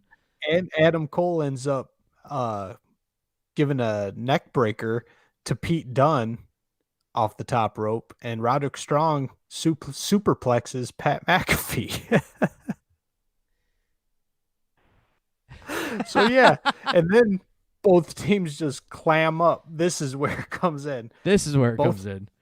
All right. So after all the neck breakers and superplexes and top rope spots, this is where everybody, except for Pat McAfee, decides to clam up in the middle of a ring and just start punching each other and wailing. And it's just one of those, almost like a cartoon where you would see the dust cloud because everyone's just brawling in the middle there. And then that's where McAfee comes down with his swanton. So, yeah, excuse my skip through the notes there, but well, I didn't do any better because I just didn't write some down. I just started watching wrestling at some point and just forgot that I had to talk about it later and kind of note what happened. But nonetheless, we got it all figured out. I was still impressed about him taking that dive. Yeah. I mean, they like you said, it was a catch me spot, and it was obvious once you seen everybody scuffling in the middle of the ring. But they made do the best they could. But you also got to trust the guys that are going to catch you. And if you've never done it before, like Kyle O'Reilly's probably jumped off and had people catch him from every gymnasium and independent show he's done through New Japan to, now here in NXT. Okay, cool. I'll jump off that. You guys will catch me. Okay, cool. Pat McAfee's like, so you guys, you just stand there and I'm going to jump on you. That's what we're going to do here. So we're going to, you guys are cool with that? Or, yeah. Just try not to hit me, directly with your foot. We'll be all right. Cool, good friends. You got to trust those guys are going to catch you. Otherwise, it's going to hurt. You probably won't die. I mean, he's only jumping, 10 feet, but he can get fucked up. Right. So yeah, that just takes me back to what I said a couple minutes ago. McAfee, man, just fearless, just getting in there, doing every high spot, every dive bomb they give him. Committed to the biz. And then, Miedo. That's it. And then where do we go? Then from here, we're getting close to the end, Eric. Lead us through the end. We are getting close. Adam Cole ends up hitting the Panama Sunrise clean on Pat McAfee. That he does. Right after McAfee was trying to mock him and do it himself. Yes. So Adam Cole, at this point, I think it's over. Adam Cole's going to beat him with the Panama Sunrise. 1, 2, 3. McAfee kicks out, Brian. It's a false finish. False finish? You got to be kidding me. And Pete Dunne, this was nasty. Just ends up, I can't remember what move it was, but he dropped Adam Cole's ribs right across the top of a chair that was set up in the ring. Oh, yeah, that was wicked. That was pretty brutal. And me with my recent rib injury myself, just from my stupid son coup de grace on me from 3 inches. I felt for Adam Cole on that one. And but Kylo ends up doing the knee. So Horny Lorcan ends up getting his face somehow, some way, ends up getting his face wedged between a chair and the ring. And that's where Kylo comes in with his knee drop right onto Lorcan's face. And 1, 2, 3, it's a wrap. Undisputed Era wins the War Games. That knee drop onto the chair, through the chair and the face and everything, that was, it looked pretty rough. Yeah, there was a lot of spots in this match where I was just like, ooh. Yeah, even though you guys are all playing along with each other and working with each other, this shit looks rough. I think they went for it on a few things. Hey, man, I don't really know how to fake. I'm going to put a chair on your face, and I'm going to jump into it, but I won't do it, all the way. But I, have to do it, so it's going to hurt a little bit. But, it's cool. I owe you an extra shot tonight at the bar. I don't know, what they do. But, yeah. All in all, I thought the War Games was pretty good. I was pleasantly surprised by this War Games. I'll be honest with you. I wasn't 100% excited going into it. To watch it, there was nothing in it that I was super geeked about, but all in all, very impressed. The ladies' War Games match was actually pretty good. The guys was great. The only thing that sucked, I think, in this whole thing was that Dexter Loomis nonsense. That was the only thing that I thought was the super drizzling shits. There were some spots that had low spots, and then they worked high. There were some parts where they started high in the match and then kind of ended low. But, it all evens out at the end of the day. So, all in all, NXT's War Games, I'd say pop it in, watch it, go on your WWE Network, and check it out if you haven't. And then if you haven't already, we just spoiled the shit for you, so I'm sorry about all that. But it's almost been a week, damn it. Just the 2 low points of this show were... I don't know if it was the gimmicky weapons. Or Ghostface. Ooh. I'm sorry. You know what? I hated Ghostface so much, I forgot about it again. The Ghostface sucked. I think if it would have just been Austin Theory's one Ghostface, but we had to have 65 of them. We had to have the Ghostface army. I didn't care for the Ghostface Killer army. Army of Pharaohs coming out there, so...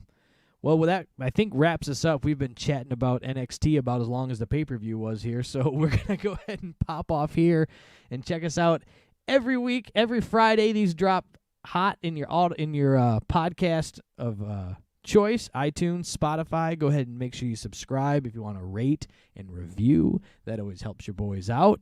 It also comes out live on YouTube on Thursday night, somewhere between 9 and 9:30. We get on there and just record it live, so feel free to pop in and hang out with us.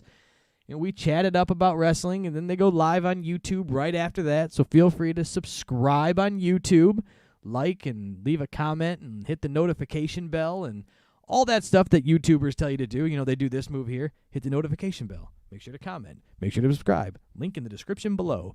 And then you can do all that. So hang out there. Instagram. Go over there. The KayFabe Smark. Like and share and be a part and comment on our reels and our posts.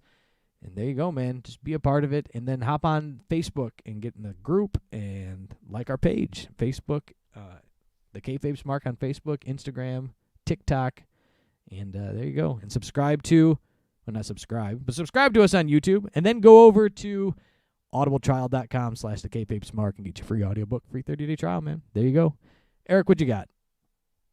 And just to let you guys know, there's no pay-per-views or anything coming up this week, so we will be back to normal.